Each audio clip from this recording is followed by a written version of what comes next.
Are you scrolling through your feed because you're avoiding going back to work? Well, if you want to have the motivation to get to the work you need to do, then you've actually stumbled on the right video. Because in the next 5 minutes, I'm going to give you enough information that you can troubleshoot your way out of any unmotivating situation.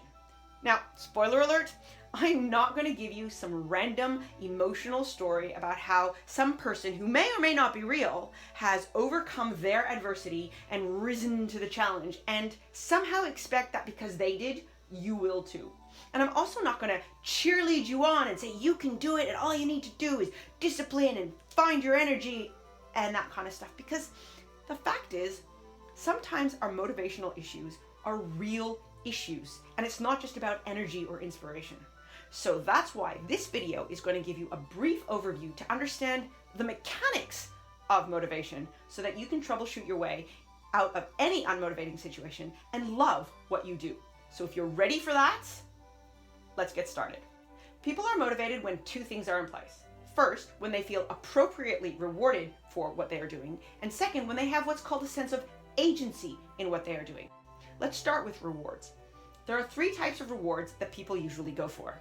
Only one of them, however, is appropriate or has any positive long-term impact on your motivation. An extrinsic reward is essentially a reward that you get that has absolutely nothing to do with your task. You go to work to get money. Do you need to do this particular work exactly to get that money? No. The problem with this is that when the work gets hard or boring, suddenly in the back of your mind, you're like, there's gotta be a better way. And bang, just like that, you're no longer interested in doing the work, even though you still want the reward. An inverse reward, on the other hand, is when you work for negative reason. It's sort of like when you say, I'm going to show them, I'm going to work really hard and I'm going to beat them all. Now, the problem with something like this is that while it might motivate you at the beginning, you end up associating very negative emotions to the task you're doing. And in the end, you don't love what you're doing. You love the revenge that it has. So, not good. Now, the type of reward that you do want is called an intrinsic reward. And the thing about intrinsic rewards is that the reward you're getting is directly tied to the task you're doing. So, for example, music. Playing the music brings you pleasure. Pleasure is your reward. The task is the music. Therefore, you cannot get that pleasure without actually doing that task. This is the kind of reward you want. But the challenge is nobody can assign that to you. Nobody can give that to you. You have to find it for yourself. And in fact, nobody can even tell you what kind of rewards you are going to get from that task. That's something you have to figure out. Now, the thing about rewards is that it's not always possible to get an intrinsic reward for everything you do. So when you can't, the next best solution is to pair a different activity with the one you have to do that does bring you an intrinsic reward. So for example, if you have to do some drudgery, have a drink, have a coffee, do it in a cafe, or do it while you're being sociable so that you get the pleasure of the coffee or the drink or the sociability, and that gets you motivated so that you can continue doing that task. Obviously, there are a lot of solutions that can help you find intrinsic rewards, but that should be enough to get you started to understand that what you're seeking is an intrinsic reward. Now, let me talk about that sense of agency, the next thing that needs to be in place in order for people to be motivated, because a couple of the ways to gain agency also can give you that intrinsic reward. Now, what I mean by a sense of agency is essentially that sense of confidence that you get from being in control of your decisions, from having the power to move the project forward as you see fit. Now, regaining your sense of agency in the face of something like tight deadlines is about feeling the progression of your project.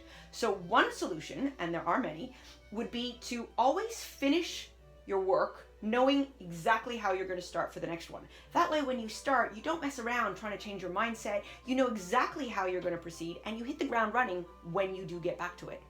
Now, regaining agency in the face of a bad environment can be dealt with in one of 2 ways. So either you deal with the actual external environment, you choose who you're around, or you get the infrastructure and the resources that you need to support your project. Or if you can't do that, and it's not always possible, what you do is you work on something called emotional intelligence. And that is working on your inner environment so that you can deal with the frustration and the lack of pleasant environment around you. Now, it's not just about controlling your emotions. That's one part. Emotional intelligence also enables you to learn to harness the emotions that are in you, because every emotion, whether it's positive or negative, actually has a benefit, an optimal state to be working in. So if you can understand your emotions and understand how that emotion might best relate to your task, you're always going to be on your A game, and I guarantee you that's motivating. So the thing that I'm trying to say about motivation is that it's an actual thing. It's not just about getting a burst of energy from inspiration that's somehow miraculously going to get you over whatever hump it is that's causing this lack of motivation. It's a thing. You can troubleshoot it, you can find where the problem is, and you can fix that problem with science and research and logic. So ask yourself, am I getting rewarded appropriately for what I'm doing? And do I have a sense of agency in this project? If your answer is no, then start there. Now, before I'm going to go, I'm actually going to ask you a question that I would like to hear your honest answer. Do you want to be motivated?